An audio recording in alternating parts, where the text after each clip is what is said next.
따뜻한 햇살과 모든 것이 무르익는 여름에 시원한 바람과 같은 주님의 교회의 매일 말씀 묵상에 오신 여러분들을 환영합니다. 안녕하세요 성도 여러분. 7월 7일 금요일 말씀 묵상 시작하도록 하겠습니다.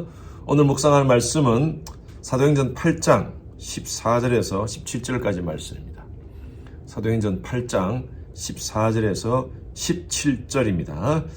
자, 같이 함께 14절부터 읽습니다. 예루살렘에 있는 사도들이 사마리아도 하나님의 말씀을 받았다 함을 듣고 베드로와 요한을 보내매 그들이 내려가서 그들을 위하여 성령 받기를 기도하니 이는 아직 한 사람에게도 성령 내리신 일이 없고 오직 주 예수의 이름으로 세례만 받을 뿐이더라. 이에 두 사도가 그들에게 안수하며 성령을 받는지라. 우리 선교팀들, 멕시코 선교팀들이 지금 어제 출발을 해서 오늘 사역을 하고 있습니다. 여러분 계속 기도해 주시고요. 또 그곳에 가서 많은 사람들, 많은 영혼들에게 정말 예수 그리스도의 피 묻은 십자가 복음을 잘 전거하고 또 안전하고 건강하게 돌아올 수 있도록 여러분들이 같은 마음으로 함께 기도에 동참해 주시면 감사하겠습니다. 우리는 크리스찬입니다. 그리고 우리는 예수를 믿고 있습니다. 예수를 믿는다는 것이 뭘까요? 교회를 다니면 예수를 믿는 것입니까? 신앙적인 얘기를 하고 종교적인 그런 행위를 하면 예수를 믿는 것입니까? 그것은요, 어쩌면 예수 믿는 것의 어떤 외적인 면이라고 볼 수 있겠죠. 진짜 예수를 믿는 것이 뭔가? 요한복음 1장 12절 말씀에 보면 영접하는 자, 곧 그 이름을 믿는 자들에게는 하나님의 자녀가 되는 권세를 주셨다 그랬어요. 예수를 믿는다는 것은 예수를 영접했다는 것입니다.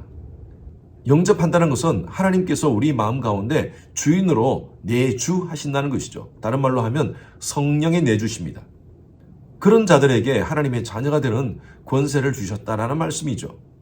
예수를 믿는다는 것은요, 성령께서 내 마음 가운데 내주하심으로 예수가 주인 되는 삶을 살아가는 것입니다. 우리는 어제 본문 말씀을 통하여서, 물론 제 설교에는 포함되지 않았지만 내용이 많아서요, 어제 본문에 보면 빌립이 사마리아 성에 가서 복음을 전가하는 내용이 나옵니다. 빌립이 사마리아 성에서 복음을 전가할 때 많은 사람이 그곳으로 몰려듭니다. 빌립이 여러 가지 많은 기적을 행했거든요. 병고침도 행하고요. 그래서 그 사마리아 성에 기쁨으로 가득했다라고 이렇게 성경은 말씀하고 있습니다. 그리고 많은 사람들이 세례를 받았다라고 얘기를 합니다. 자, 세례는 받았는데 문제가 뭐냐면 예수 그리스도를 인격적으로 만나는 역사가 없었다는 것이죠.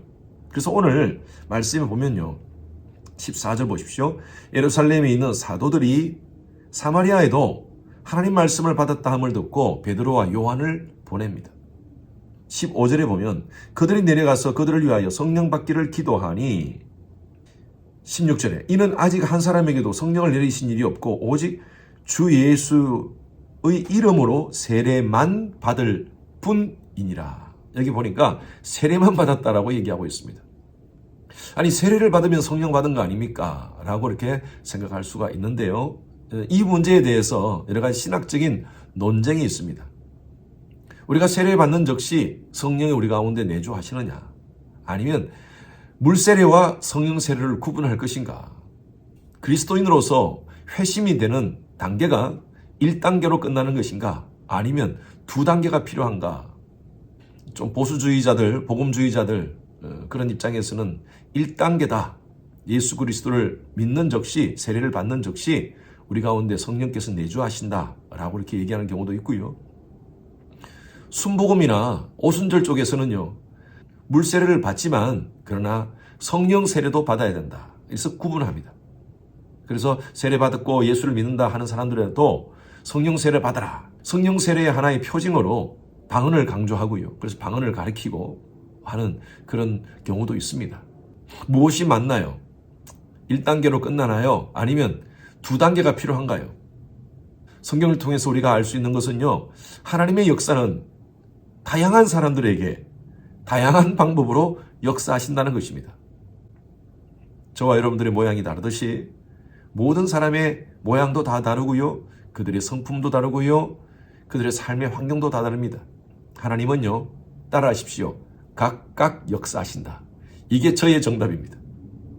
세례를 받을 때 바로 성령께서 내주하시느냐, 아니면 물 세례와 성령 세례가 각각이냐?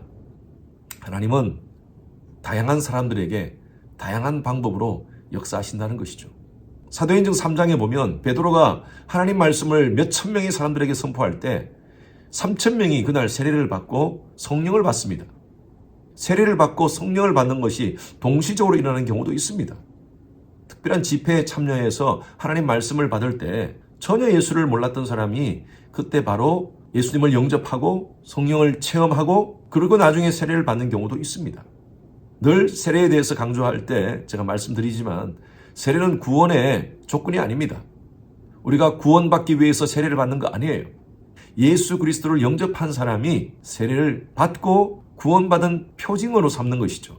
중요한 것은요, 하나님은 각각의 사람에게 다양한 방법으로 역사하신다는 것입니다. 여러분들은 예수를 믿으십니까? 그렇다면 여러분 속에 예수 그리스도가 내주하셔야 됩니다. 여러분, 이것이 바로 성령 세례예요. 성령 세례를 받는다는 것은 내가 방언의 은사가 있고 병고침의 은사가 있고 예언의 은사가 있고 그럴 필요가 없습니다. 하나님은요, 각각의 사람에게 필요한 대로 은사를 주십니다. 성령의 은사는요, 필요에 따라서 하나님이 주시는 거예요. 물질이 필요하면 그 사람에게 돈의 은사도 주시고, 음악이 필요하면 음악적인 은사도 주시고, 운동을 잘하는 것이 필요하면 운동의 은사도 주십니다. 마찬가지로 하나님이 그 사람에게 특별하게 성령의 은사를 주실 때가 있습니다. 방언의 은사를 주실 때가 있고, 예언의 은사를 주실 때가 있고, 다양한 병고침의 은사도 주실 때가 있습니다. 그러나 그것만이 성령 세례가 아닙니다.